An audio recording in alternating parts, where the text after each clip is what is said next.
Isang magandang umaga po sa iyo pong lahat, mga kapatid at mga kaibigan. Ngayon po ay March 21, yan, araw ng Huwebes. Napakabilis ng panahon at next week ay Sport Fest na.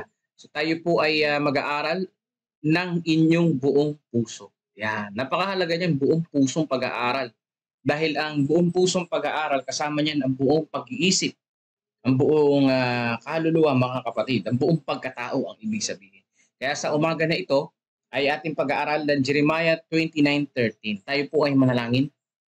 Aming Diyos na mahabagin, mapagmahal, mapagpatawad, kayo po ay patuloy namin sinasamba at pinasasalamatan sa umaga na ito at aming idinadalangin ang aming mga sarili, O Diyos. Kami makasalanan at walang tamang pag-iisip para kami ay patuloy na manampalataya sa inyo. Tulungan niyo po kami, O Diyos, na kami po ay patuloy na manindigan sa inyo at lumapit, O Diyos. Salamat po sa pag-ibig niyo po sa amin. Salamat po sa pagdinig ng aming dalangin sa banal na pangalan ni Jesus. Amen. Sangayon po sa Jeremiah, sa aklat na Jeremias 29:13, hahanapin ninyo ako at matatagpuan kapag ginanap ninyo ako ng inyong buong puso. Narito ang sinasabi ng banal na kasulatan na kapag hinahanap natin ang ating pong Panginoon, masusumpungan natin ang ating pong tagapagligtas ng buong puso natin kapag hinahanap natin siya. Totoo naman talaga kapag tayo naghahanap, tayo ay makakakita. Pero minsan, may mga hinahanap tayo na hindi natin makita. Pero pag hindi na natin hinahanap, doon natin nakikita. May mga ganun din sa ating panalangin. Hindi natin idinadalangin pero binibigay sa atin ng Panginoon dahil alam niya yung ating pangangailangan. Kaya nga, sa panalangin, ang kailangan talaga ay ma-recognize natin ang Panginoong Diyos. Recognize and praises and thanksgiving ang ibinibigay natin sa panalangin. Not yung laging kahilingan. Dahil alam naman ng Panginoon yung ating pangangailangan. Well, of course, nilalatag din natin yung mga gusto natin, yung daing natin, tama rin yun.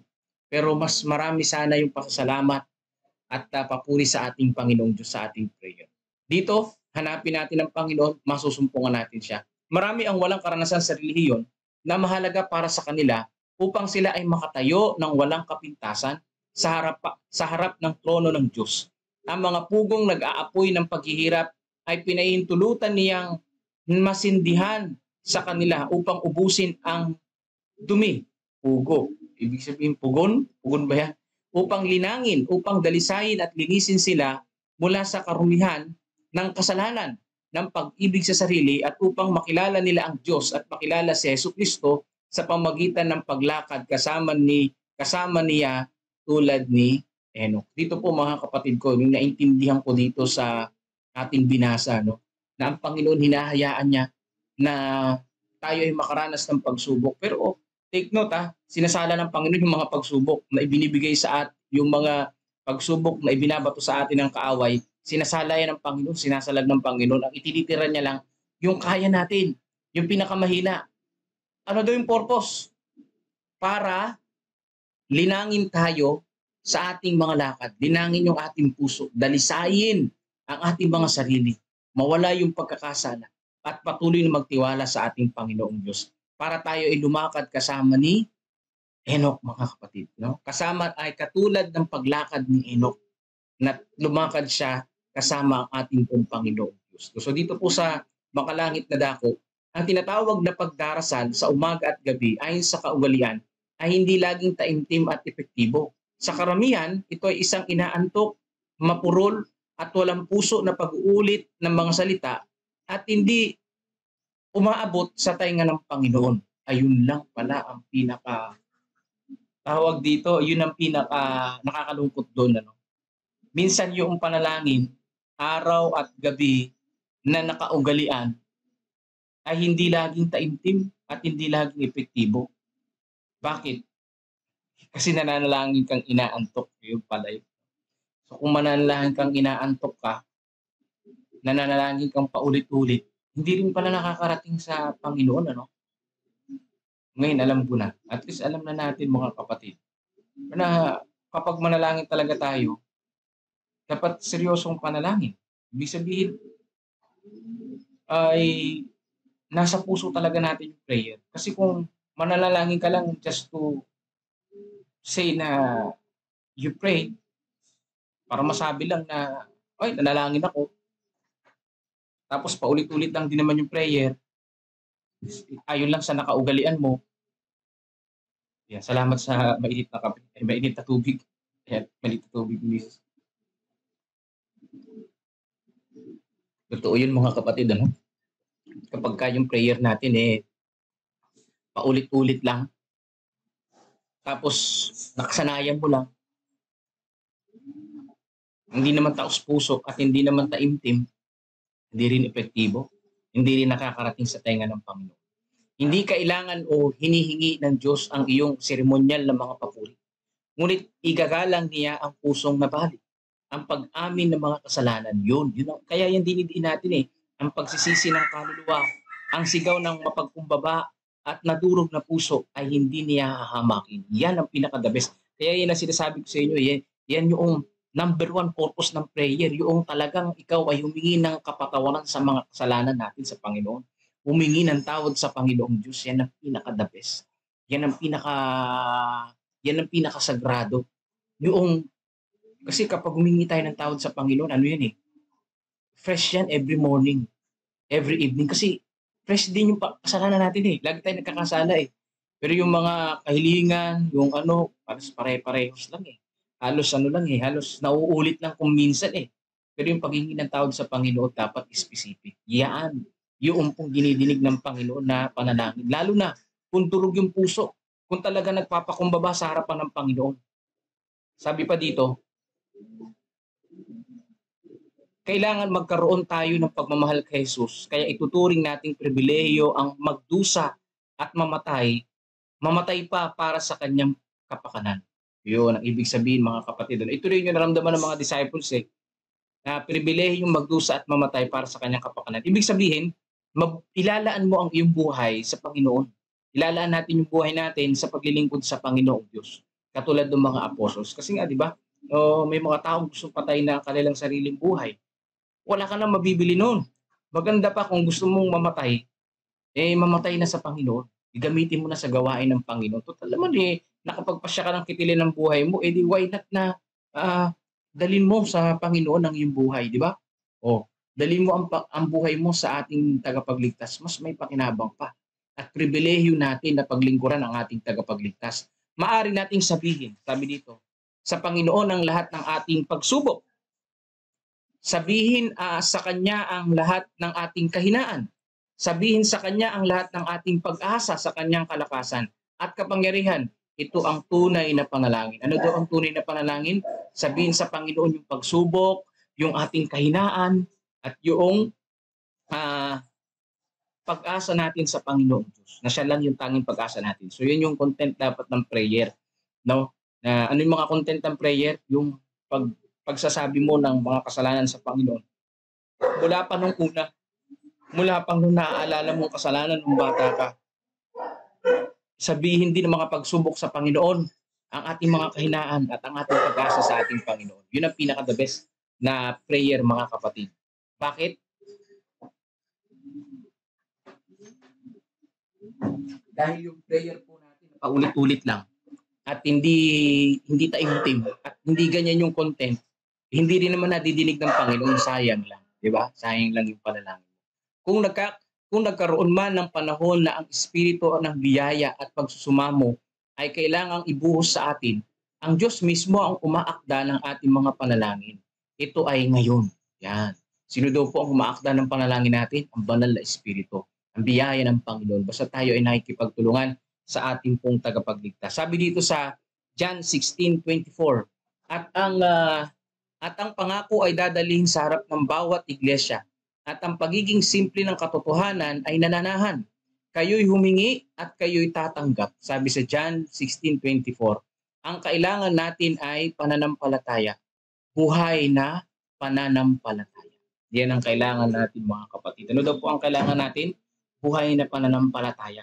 Pag sinabing buhay na pananampalataya, sabi ni Santiago, pananampalatayang gumagawa.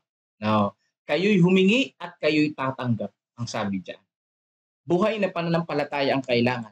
Gumagawang pananampalataya. Dahil ang pananampalatayang walang gawa, sabi ni Santiago, ay patay. Di ba? Aakayin at gagabayan sila ng Panginoon. ang utos ay lalabas mula sa Diyos tulad kay Daniel upang tulungan ang mga taong taimtim na namamagitan sa trono ng kanyang biyaya sa panahon ng kanilang pangangailangan. So, sino daw po ang aakay sa atin ng ating Panginoong Diyos? Katulad ng pag-akay ng Diyos kay Daniel na taimtim na nananalangin na kahit na may threat sa kanyang buhay, sige pa rin ang prayer. Di ba? Na kahit na sinabi na kapag nanalangin kayo sa sino mang Diyos na hindi naman iniutos ng hari, kayo itatapon sa yungib ng mga leon. Pero hindi natakot sa Daniel. Nanalangin pa rin siya patuloy sa Panginoon dahil alam niya na ang kanyang kalakasan, na ang kanyang paninindigan, ang Panginoon ang tutulong sa kanya at magliligtas sa kanya. Sabi dito, kailangan natin buksan ang puso kay Kristo. Kailangan natin ng mas matatag na pananampalataya at mas taimtim na katapatan.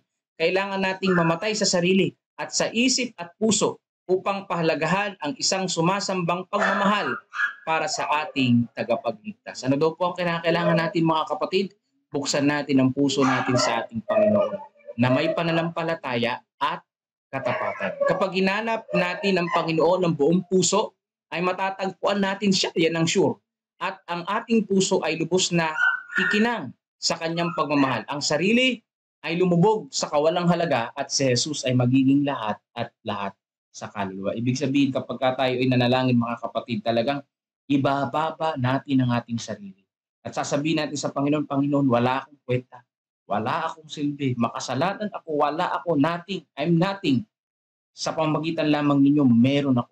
Sa pamagitan lamang ninyo, ako'y merong pag-asa o Diyos.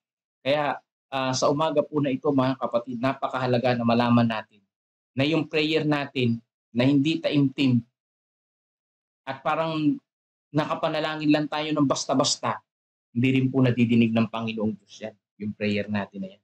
Kailangan yung panalangin natin, taimtim. Pag sinabing taimtim, may paghihinang, nandun yung papuri at pasasalamat sa Diyos, nandun yung pagsasabi natin ng ating kasalanan na bawat ginawa, nandoon yung ilalatag natin yung lahat ng ating mga pagsubok sa Panginoong Diyos, nandoon yung lahat ng ilalatag natin, yung ating pagdepende sa Kanya, yung kahinaan natin, ilibibigay natin, sasabihin natin sa Kanya. At kung tayo ay humiling, dagdagan natin ito ng pananampalataya at pagtatapat sa ating Panginoon Diyos. Dahil ang pananampalatayang walang gawa ay patay. All in all mga kapatid, ang pinakapunto ng ating pong devotional, hanapin niyo ako, sabi ng Diyos, at matatagpuan kapag hinanap ninyo ako ng inyong buong puso. Now, so nabanggit natin yung pag sinabing buong puso, ay nabanggit na natin na kapag buong puso, matatagpuan natin ang ating Panginoong Diyos. Hindi tayo mabibigo. So maraming salamat po sa inyo pong pagsubaybay mga kapatid at tayo ay mananalangin. So sama po kami sa panalangin ngayon na pauwi kami ng Mindoro. Ayan.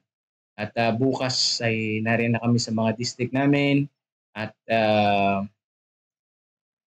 yung po mga ministries ay magpapatuloy ayon sa kalooban ng ating Panginoon. So salamat sa inyong mga prayer at sa mga prayer request ng mga kapatid at sa ating mga prayer warriors na taimtim na nanalangin, pasama po sa inyo pong mga panalangin mga kapatid. So pagkaloob na natin kay Brother Melvin ng pagkakataon at makinig tayo ng isang awitin papuri sa ating pong Panginoong Diyos. God bless po sa inyo pong lahat.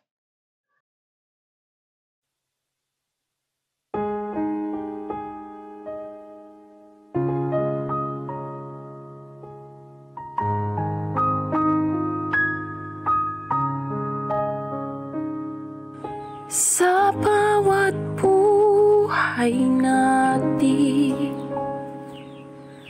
Diyos ay mayroong layunin.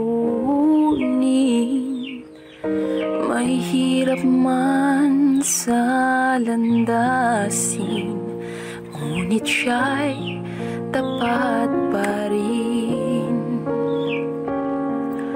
Ang karunungan ng ating Diyos, di tulad ng sa atin. Kaya kung naninimdim ang hakbay alanganin, ito ay alalahanin. Ang Diyos natin sadyang marunong Siya'y mabuti, tumutulong. Kung di maunawaan kanyang kalooban, puso niya'y pagtiwalaan. Hawak niya ang bukas, ang salita niya'y di kukupas. Siya ang pag-asa, siya ang lunas, siya'y walang angkatumbas. Ngayon ay namamasdan, ngunit kita niyang hangganan. At kaya ni Jesus na ating huwarap, landas niya'y ating lakaran. Ang Diyos natin sadyang marunong, siya'y mabuti, tumutulong. Kung di maunawaan kanyang kalooban, puso niya'y pagtiwalaan. Kailanman ang Diyos ay tapat, alam niya ang mabuti sa lahat.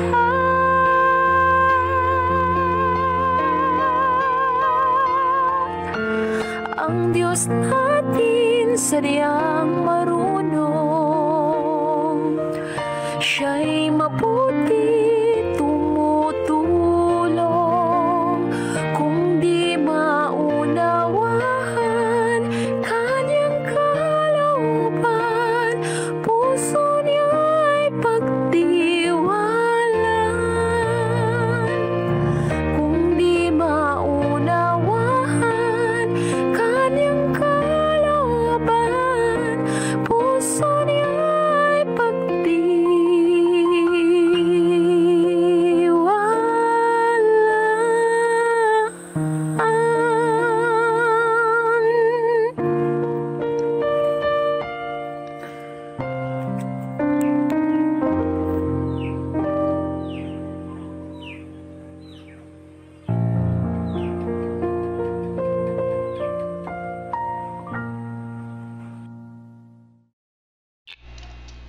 Amen. Salamat po kay Sister Karel. Trust is heart, puso niya ay pagtiwalaan kung di natin maunawaan po ang ating sitwasyon sa ating buhay. May mabigat na pagsubok, di natin maunawaan bakit nangyayari sa atin ito. Magtiwala lang sa Panginoon. Yan ang sinasabi sa ating awit. At ngayon ay magandang lesson, may natutunan naman tayong bago. Actually, yung iba bago sa kanila, lalo sa akin. Pero siguro sa iba alam na nila ito dati, reminder na lang. So unang-una, kapag hinahanap natin ng buong puso, doon pala, pag hinahanap ng Panginoon pero hindi buong puso, hindi mo naman matatagpuan. Pero may special word na siningit ng buong puso, kaya natin siya matatagpuan. Tapos ang ganda nga ginamit illustration, minsan tayo may nahanap ng bagay sa bahay, hindi natin makita. Pag di na natin nahanap, doon natin nakikita. Ganun nga din naman sa prayer. Pray tayo ng pray ng gusto natin, tapos iba naman yung darating. O, diba? Mas maganda yung dumating usually, para pabor sa lahat, mas may benepisyo ang marami. Yun ang dumarating kadalasan. Ang ating regular na panalangin sa umaga at gabi, na regular na nakaugalian, ay mapurul. Yun ang masakitan po. Kaya alam na natin, kailangan talaga pag nanalangin, sabi nga doon sa lesson ay durog ang puso. Grabe na durog ang puso. So dapat talaga ay pananalangin ay nakatingin ka sa Diyos, nakikita mo ang Panginoon habang nananalangin. Yun ang tunay na epektibong panalangin.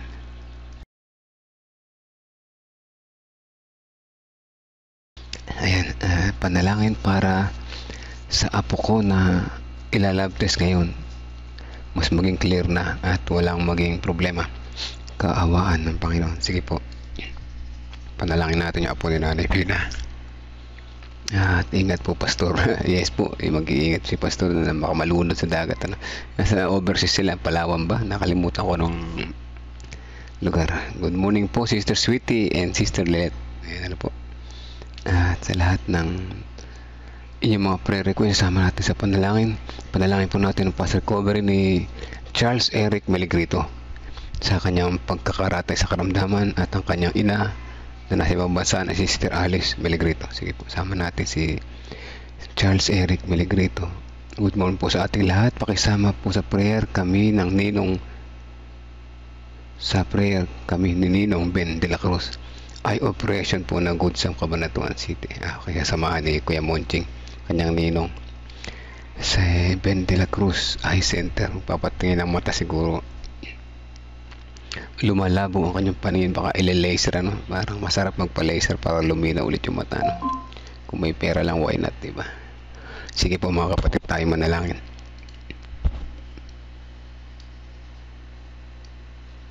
Teka lang, umasog yung aking, ano ba't umasog?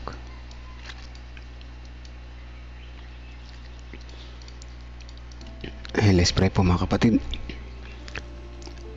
Ang banal na makapangyarihan sa lahat, sa umaga na ito, salamat po sa paalala, isang napakahalagang paalala para sa amin, na ang paghanap po sa inyo ng buong puso ay tunay na matatagpuan namin kayo. Turuan niyo po kami, samahan kami ng Holy Spirit na aming paghanap sa inyo, pagpatuloy ng may buong puso.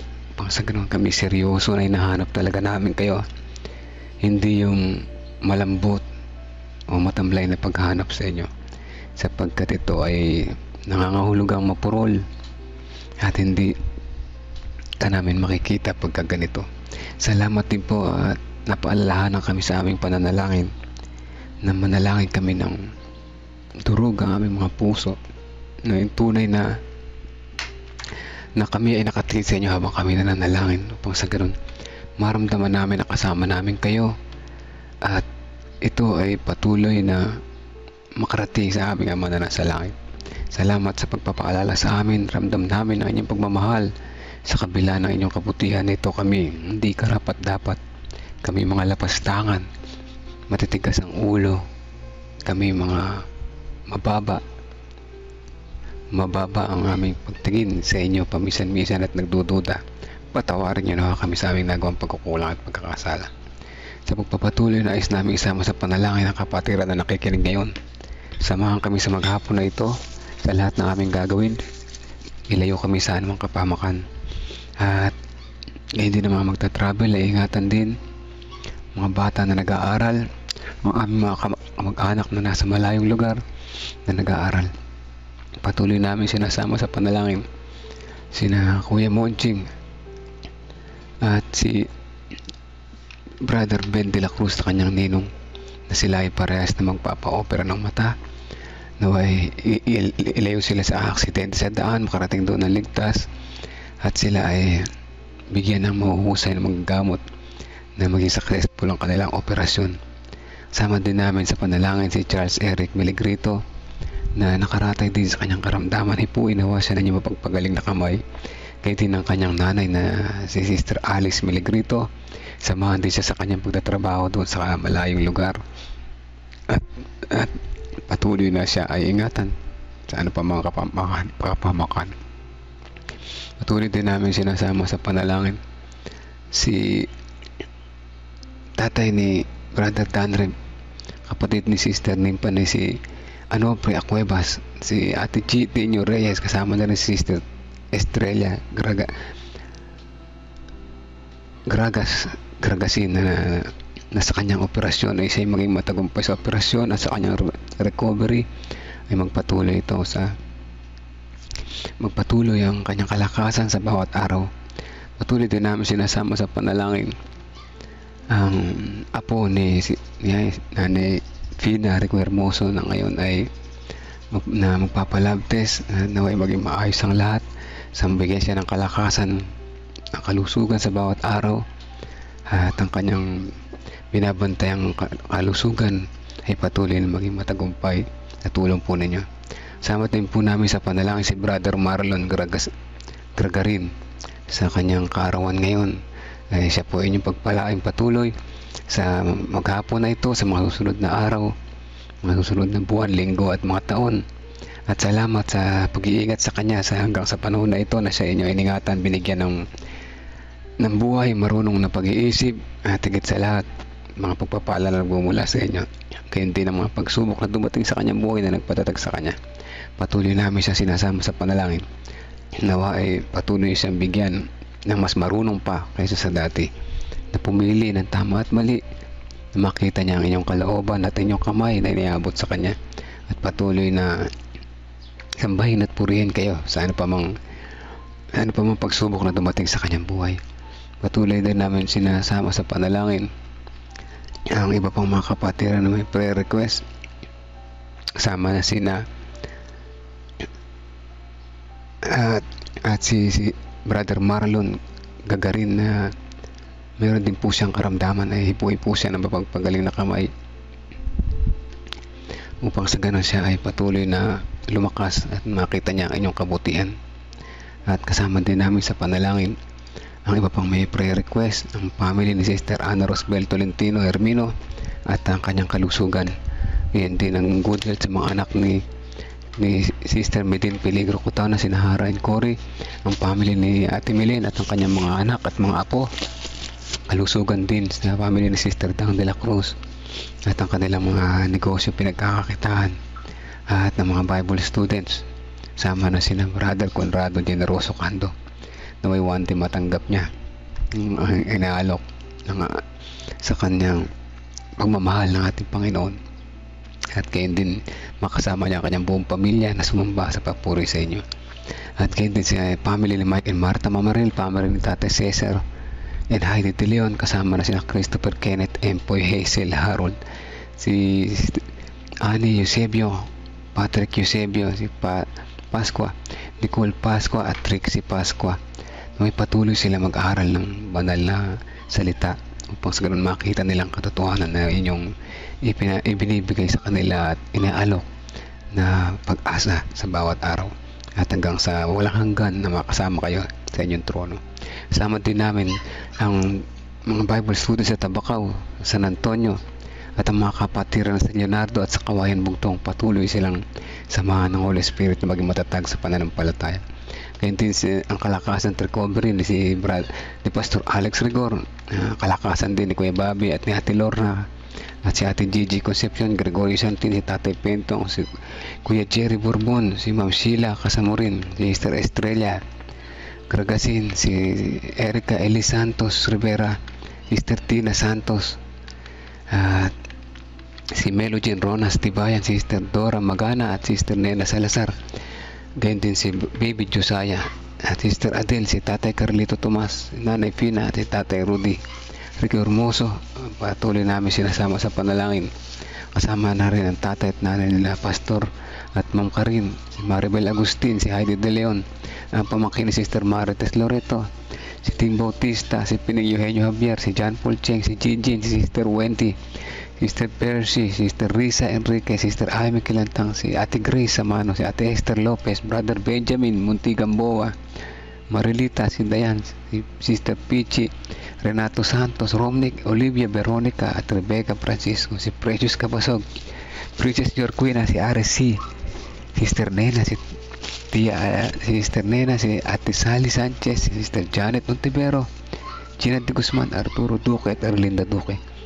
Ang mga kapatiran po na ito ay ang karamihan sa amin malubha ang kalagayan, ngunit kami patuloy ang titiwala po sa alam namin na pagkakaloob niyo po ang the best para sa amin, at ito ay aming pinaniniwalaan at aming inihahandog aming puso sa inyo. Patuloy lamang kami makapag-focus sa bawat araw na inyong binibigay sa amin. Makita namin ang inyong kalulatian. Ito po ang aming dalangin sa pangalan ni Jesus namin tagapagligtas. Amen.